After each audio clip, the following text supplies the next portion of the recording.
Halo semuanya, perkenalkan nama saya Maria Sinar Kasihjarau dari kelas 11E. Nah, di sini saya akan menjelaskan materi terkait dengan demokrasi Pancasila dan demokrasi reformasi. Demokrasi Pancasila merupakan konsep demokrasi yang dipopulerkan oleh Orde Baru pada masa kepemimpinan Soeharto tahun 1966 hingga tahun 1998.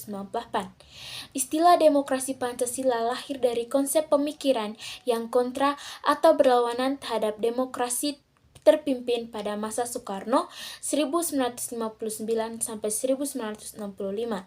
Secara tidak langsung, pemberlakuan demokrasi Pancasila pada masa Orde Baru adalah sebuah upaya delegitimasi terhadap konsep demokrasi terpimpin Soekarno. Terbitnya Surat Perintah 11 Maret atau Supersemar pada 1966 menjadi penanda dari pelaksanaan demokrasi Pancasila masa Orde Baru. Dalam buku Demokrasi dan Konstitusi di Indonesia, Studi tentang Interaksi Politik dan Kehidupan Ketatanegaraan tahun 2003 karya Mahfud MD, disebutkan bahwa demokrasi Pancasila mengutamakan musyawarah untuk mufakat. Pemimpin tidak diberi hak untuk mengambil keputusan sendiri ketika mufakat bulat tidak tercapai, melainkan melalui voting atau pemungutan suara. Hal tersebut sangat bertolak belakang dengan konsep demokrasi terpimpin pada masa Soekarno yang mengatur tentang peran pemimpin yang diperbolehkan mengambil keputusan ketika mufakat tidak tercapai. Pada 16 Agustus 1967, Presiden Soeharto memberikan pengertian bahwa demokrasi Pancasila adalah demokrasi berkedaulatan rakyat yang dijiwai dan diintegrasikan dengan sila-sila dalam Pancasila. Demokrasi Pancasila juga mengatur adanya hubungan yang harmonis antara eksekutif dan legislatif, sehingga keseimbangan yang wajar antara konsensus atau kesepakatan dan konflik akan tercipta.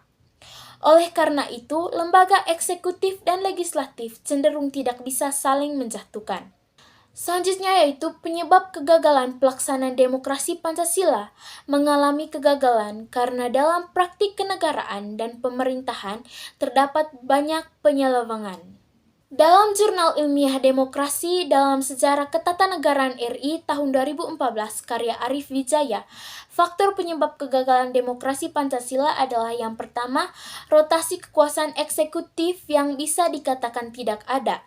Yang kedua, rekrutmen politik yang tertutup. Yang ketiga, pemilu yang jauh dari semangat demokratif. Yang keempat, pelanggaran HAM. Yang kelima, praktik KKN yang merajalela. Dan yang terakhir yaitu demokrasi Pancasila runtuh bersamaan dengan kejatuhan Orde Baru pada tahun 1998. Krisis ekonomi, pelanggaran HAM, dan KKN yang mengerogoti Indonesia menyebabkan pergerakan protes massa secara masif pada pertengahan tahun 90-an yang menuntut adanya reformasi. 21 Mei 1998, Soeharto mengundurkan diri sebagai presiden dan menyerahkan mandat kekuasaannya kepada B.J. Habibie. Selanjutnya yaitu demokrasi reformasi. Dari tahun 1998 hingga sekarang adalah sistem politik di Indonesia yang berkembang setelah tumbangnya Orde Baru pada Mei 1998 yang ditandai dengan lengsernya Presiden Soeharto akibat krisis ekonomi, sosial, dan politik yang memicu gerakan reformasi. Era ini membawa perubahan besar dalam sistem pemerintahan dan politik di Indonesia, berorientasi pada demokratisasi, desentralisasi, dan penghormatan terhadap hak asasi manusia. Ciri-ciri demokrasi reformasi yang pertama yaitu pemilu langsung dan multipartai.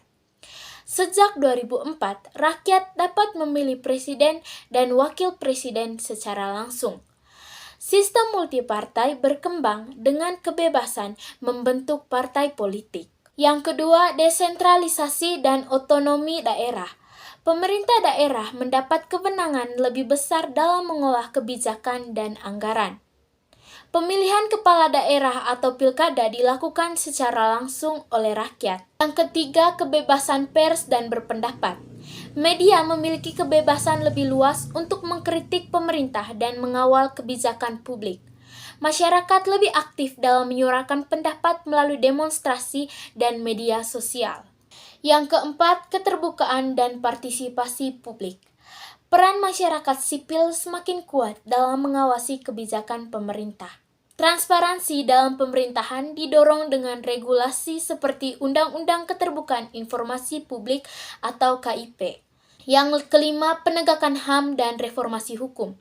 Komisi Nasional Hak Asasi Manusia atau Komnas HAM semakin berperan dalam advokasi hak warga negara. Upaya reformasi peradilan dan pemberantasan korupsi melalui lembaga seperti KPK. Selanjutnya, tantangan demokrasi reformasi.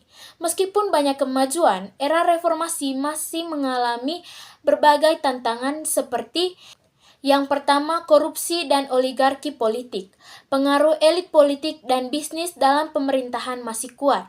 Yang kedua, politik identitas dan polarisasi. Meningkatnya politik berbasis agama dan etnis yang memecah belah masyarakat. Yang ketiga, kesenjangan sosial dan ekonomi. Pertumbuhan ekonomi belum sepenuhnya merata bagi seluruh rakyat. Yang keempat, kelemahan penegakan hukum. Masih ada impunitas terhadap pelanggaran HAM dan kasus korupsi besar.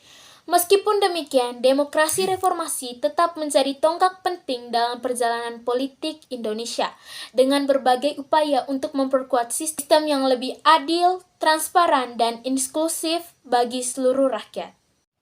Baik, itu saja penjelasan dari saya terkait dengan demokrasi Pancasila dan demokrasi reformasi. Sekian dan terima kasih.